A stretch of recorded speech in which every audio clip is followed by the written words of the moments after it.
फर्क है। तो ये स्थितियां होती हैं। तो अभिमान किसी बात का ना करें। संसार में अभिमान असुर भाव है और अभिमान टिकता नहीं, मान भी नहीं टिकता।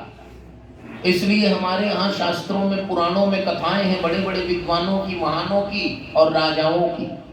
फूल मालाओं से प्रजा ने जिनको लाद दिया और ईश्वर के रूप में माना, जो छल छद्म से राजा नहीं होते थे, उस जमाने की ये कथाएं हैं।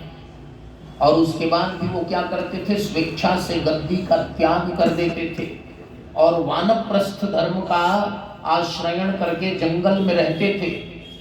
और प्रजा के साथ, कॉमन मैन के साथ, हम सुनते हैं कि इंग्लैंड का प्राइम मिनिस्टर कॉमन लोगों के साथ रहता है, अभी भी डाउनिंग स्ट्रीट, 10 डाउनिंग स्ट्रीट में रहता है।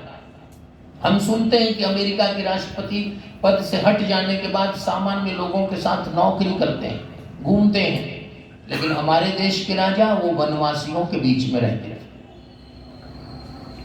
पैदल विचरण करते थे। चाहे ऋषभ देव जी का उदाहरण लिया जाए, भरत जी का उदाहरण लिया जाए, तमाम राजाओं का।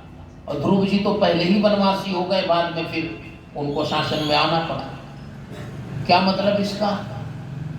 राजगद्दी से, सर्वोच्च सिंहासन पर आरूढ़ व्यक्ति भी और उस पर से आराम से हट जाता था। कोई ईगो उसके भीतर नहीं थी, कोई कॉम्प्लेक्स नहीं थे, किसी प्रकार की ग्रंथि नहीं थी।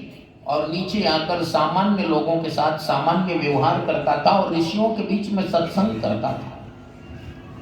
असली मान, असली सम्मान, असली सुख भगवान के श्री चरणों में है और वह सुख संतों की संगति में मिलेगी, ऋषियों महर्षियों के बीच में बैठकर सत्संग करना है। अभिमान तो किसी ने किया ही नहीं, और अभिमान जिन्होंने किया वे गए काम से, वो असुर हैं। रावण ने